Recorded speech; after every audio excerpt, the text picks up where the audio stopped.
Okay, my friends, here it is. The video that is going to explain to you the thought process behind why I have chosen this particular type of bed to implement into the new garden setup. Because if you have watched the last two videos that I've made, then you already know that we are totally ripping out this entire garden and starting over. Literally taking it all the way down to just the soil and starting over. So, I'm going to take you guys out into the field and show you multiple different styles of beds that could be implemented here, but I will explain the pros and cons of each one for this particular climate and region. And then when we come back, I will explain to you the beds that I have chosen, the design that I've chosen, why I've gone with that, what are the pros and the cons, and how we're going to implement that here.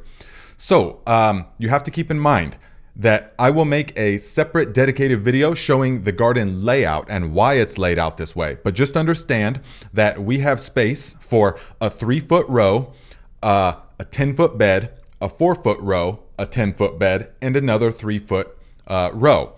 And we have space for 12 of these beds that are roughly 4 by 10. And I'll explain in the future video why we've gone with this layout.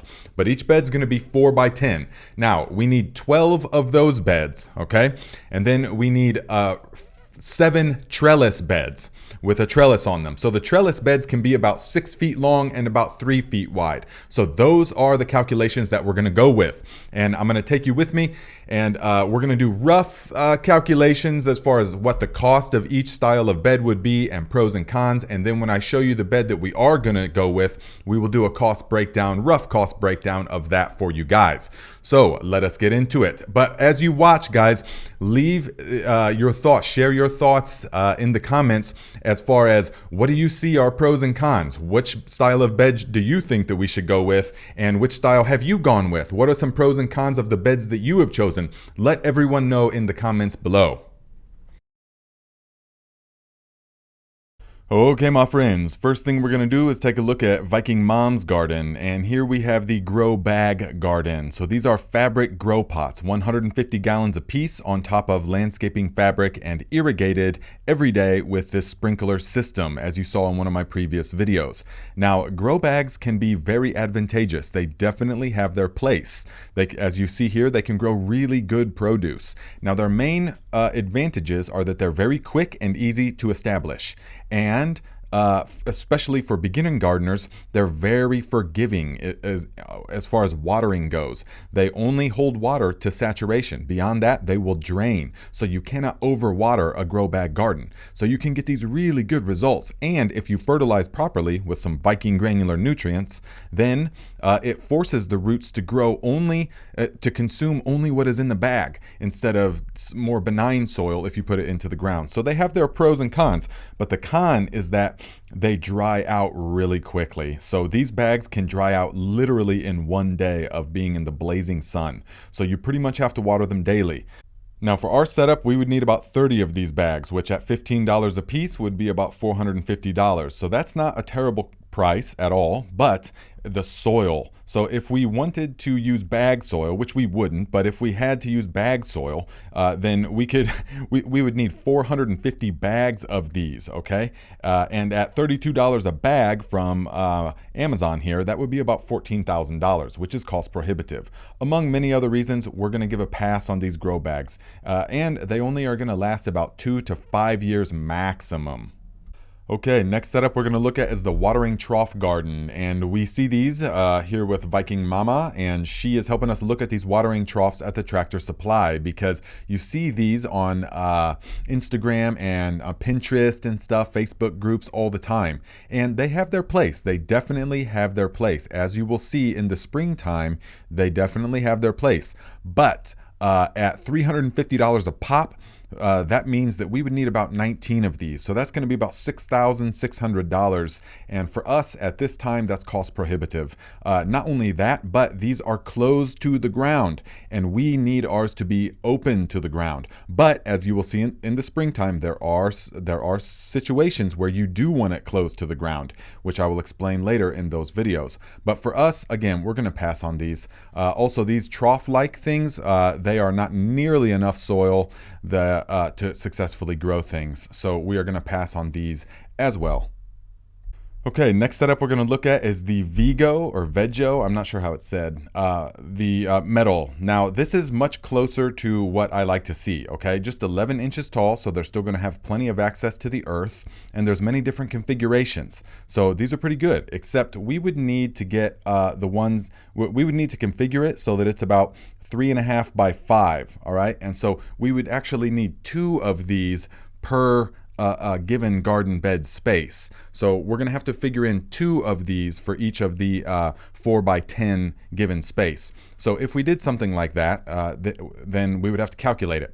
And we'd need 19 beds in total times 2, because we need 2 for each bed, which would be 38 of these. So if we multiply 38 by 140, that's going to get $5,300. Way too cost prohibitive. Now, granted, this would last a long time. This is not a bad option, but that upfront starting cost is more than we are willing to do, and it's not necessary for this location.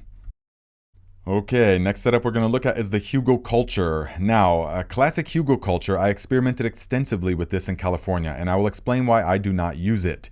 It is because when I do garden consultations and people tell me they've got Hugelkultur mounds, almost always I know I'm going to walk out there and see some sickly looking little plants that are yellow and deficient in nitrogen.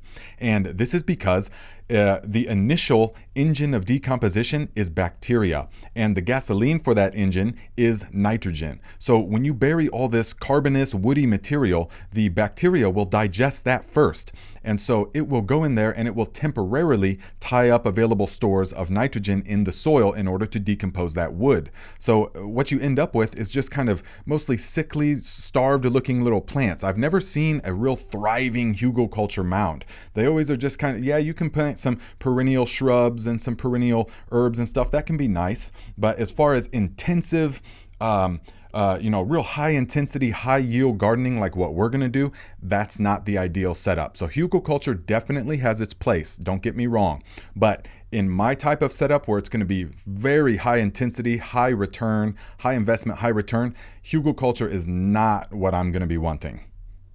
Okay, next setup is sunken beds, or what is known as waffle beds. So I've got a lot of suggestions of you guys about waffle beds and sunken beds. Now, they have their place, do not get me wrong, but that is not what we need here, because this is more for gardening in actual desert where you're not going to get rain and you have to conserve every drop of rain. Now, here in northern Indiana, we have to prepare for having for having seasons that are super wet as well. We're not in an actual desert, we're just experiencing extreme drought this past 5 years. But we have to prepare. Our beds have to be resilient because they have to prepare for super heavy rains as well. And if we had sunken beds or these waffle beds, and I've tried this, believe me, but with the Indiana clay, if we try that, it's going to end up like this, a big swampy, soupy mess, and it rots out the roots. And so I've tried sunken beds before, and with our clay soil, it absolutely just turns into a stagnant puddle. Okay, so there you have all of the different types of beds for the most part, okay, and the pros and the cons of all of them. Now, I'm going to utilize some footage from my latest consulting trip to Tennessee in the spring, and I'm going to show you the style of bed that we have settled on here. Now, you will see footage where we did it on a larger scale there, but we're going to implement a very similar thing here. So here it is. Okay, so first thing that we have to do is we got to till the entire garden up. This is very important because everything has to be very soft. So you can add your amendments at this time. You can add your azomite. You can add your Viking granular. You can add whatever it is. But here we are going to dig down only about 30% maximum below grade. Only about 20 to 30% below grade. And then we're going to put some 2x10 wood down. And these beds are going to be 4 feet wide. Well, these ones are 5 feet wide by 40 feet long, and there's 2 of them. So each row you see here is 80 feet long, and they're 5 feet wide. Ours at home aren't going to be this wide, but this works for them. Now, yes, it is laborious to begin with. You literally shovel the soil from the aisleways into the beds. And so it's sort of creating this situation where these beds drain really well, but they also retain a relative decent level of moisture as well. So you can irrigate them with your drip lines, but also if you get flooded with a lot of rain, they will drain no problem. You just need lots of help in the beginning. Yep. Okay, fire it up. Whoop, whoop, fired up. Okay, so here we are the very next day, and you can see that we are establishing these beds. Now, we have some coal mine conveyor belt that we have laid down for the aisleway. Now, in my bed at home, we are going to use a different material, but for here, we're working with what we have. Now, this is going to be a very good setup, guys. They will drain freely. They will also allow the roots to go deep into the earth, and this is very important. We want the roots to go deep into the earth. You see, and guys, we have to teach the younger generation. We have to get their hands into the soil. We got to let them know that this is what humans have been doing for thousands of years. Look at that smile. So here we are, about 2 days of work into it, and you can see that everything is getting lined up. And guys, once you make these beds, that's pretty much it. You will have the beds for quite some time, and they're going to thrive. They're going to allow the roots to access the nutrients that are in the bed. So if you're using granular nutrients like the Viking granular, or if you're using bone meal, blood meal, even if you're using manures and stuff, you can put it right where you need it.